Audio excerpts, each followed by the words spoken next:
కార్తీక మాసంలో వెలిగించే దీపం ఎంత పుణ్యఫలప్రదమో అలాగే మాఘమాసంలో సూర్యోదయ సమయంలో పారే నీటిలో చేసే స్నానం అత్యంత పుణ్యప్రదం. ఈ మాసంలో ప్రతి ఒక్కరూ సముద్ర స్నానం కానీ నదీ స్నానం కానీ చేయాలి. దేవతలు తమ సర్వశక్తులను తేజస్సులను మాఘమాసంలో జలాల్లో ఉంచుతారంట. అందువల్ల మాఘ స్నానానికి అంత ప్రత్యేకత వచ్చింది. నది దగ్గరలో లేనివారు కనీసం చెరువులో కానీ కొలనులో కానీ లేక బావి దగ్గర కానీ స్నానం ఆచరించాలి. మాఘ స్నానం ప్రవాహ జలంలో చేస్తే అధిక ఫలితం ఉంటుందని పురాణ సూక్తం. మాఘ స్నానానికి గల విశిష్టతను తెలియజేసే ఒక పురాణ కథను మనం ఇప్పుడు తెలుసుకుందాం. పూర్వం సమంధుడు అనే వైశ్యుడు ఉండేవాడు. ఇతను గొప్ప ధనవంతుడు. ఎంత ధనమున్నప్పటికీ అత్యాశతో వడ్డీ వ్యాపారాన్ని చేస్తుంటాడు. ఆ వైశ్యుడు చాలా క్రూరుడు, దుర్మార్గుడు, పాపాత్ముడు. అతడు తాను సంపాదించిన ధనాన్ని తన కోసం ఖర్చు పెట్టుకునేవాడు కాదు. అలాగే ఇతరుల కోసం కూడా ఖర్చు పెట్టేవాడు కాదు. ఇతనికి సద్గుణవతి అయిన భార్య ఉంది. ఆమె పేరు కుముద. ఈమెను ఎవరికన్నా దానం కానీ సహాయం కానీ చేయనిచ్చేవాడు కాదు. ఒకరోజు సమంధుడు పని మీద వేరే ఊరు వెళ్తాడు.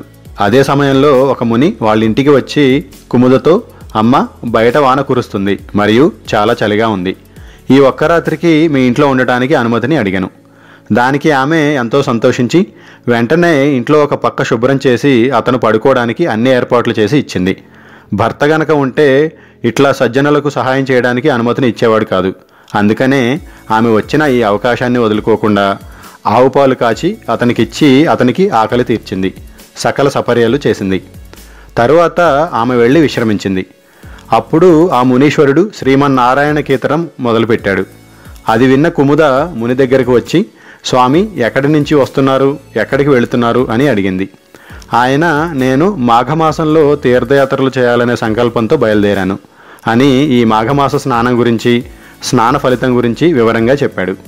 భయంతో కానీ భక్తితో కానీ ఈ మాఘ స్నానాన్ని ఆచరించినట్లయితే ఎలాంటి వ్యాధుల నుండైనా బాధల నుండైనా విముక్తి కలుగుతుంది.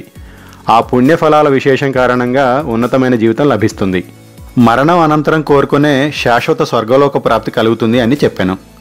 అది విన్న కుముద రేపటి ఉదయం మునితో నదీ స్నానానికి వెళ్లాలని నిర్ణయించుకుంది. తెల్లారింది. మునీశ్వరుడు బయలుదేరాడు. స్వామి, నేను కూడా మీతో పాటు వస్తాను అని మునితో నదీ స్నానానికి వెళ్ళింది.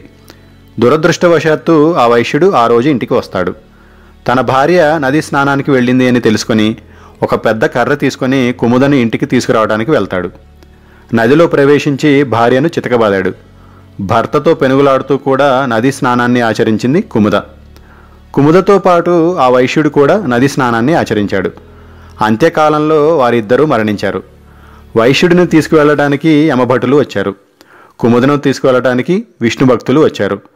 అప్పుడు కుముద విష్ణు భక్తులతో, నా భర్త దుర్మార్గుడు, క్రూరుడు కాబట్టి అతనిని తీసుకువెళ్ళడానికి యమభటులు వచ్చారు. నేను ఆయన భార్యను కదా, నన్ను తీసుకెళ్ళడానికి మీరెందుకు వచ్చారు అని అడిగింది. అప్పుడు విష్ణు భటులు, అమ్మ, నువ్వు మాఘస్నానం ఆచరించిన ఫలితంగా నీకు స్వర్గలోకం ప్రాప్తించింది. అందుకే మేము నిన్ను తీసుకెళ్ళడానికి వచ్చాము అని చెప్తారు. అప్పుడు కుముద, తెలుసో తెలియకో అజ్ఞానంతో నా భర్త నన్ను కొట్టడానికి వచ్చి మాఘ స్నానాన్ని ఆచరించాడు కదా, మరి నా భర్తకి ఆ ఫలితం దక్కదా అని అడిగింది. అది విన్న విష్ణు భక్తులకు అనుమానం వచ్చి చిత్రగుప్తుడిని అడుగుతారు. అప్పుడు చిత్రగుప్తుడు అన్ని పరిశీలించి, తెలుసో తెలియకో సూర్యోదయం సమయంలో మాఘ స్నానాన్ని ఆచరించాడు కాబట్టి అతనికి కూడా స్వర్గలోకం ప్రాప్తిస్తుంది అని చెప్పాను. యమభటులు ఆ వైశ్యుడిని విష్ణు భటులకు అప్పగించి వెళ్ళిపోయారు. ఈ కథను బట్టి తెలుసుకోవాల్సింది, తెలిసి కానీ తెలియక కానీ మాఘమాసంలో సూర్యోదయం సమయంలో నదీ స్నానం చేసినట్లయితే ఎలాంటి పాపాత్ములకైనా ఆ పాపాల నుండి విముక్తి కలిగి అంత్యములో స్వర్గలోకం ప్రాప్తిస్తుంది. మాఘమాసంలోని ప్రత్యేకమైన రోజులలో అంటే సప్తమి, ఏకాదశి, పౌర్ణమి, అమావాస్య లాంటి రోజులలో తెల్లవారుజామున పారే నీటిలో స్నానం చేస్తే జన్మజన్మల పాపాలు దోషాలు తొలగడంతో పాటు 1000 రెట్ల పుణ్యఫలం కలుగుతుంది. ఇలాంటి వీడియోస్ కోసం మా ఛానల్ సబ్స్క్రైబ్ చేసుకోండి. మా వీడియోస్ కనుక నచ్చినట్లయితే లైక్ అండ్ షేర్ చేయండి. Thanks for watching.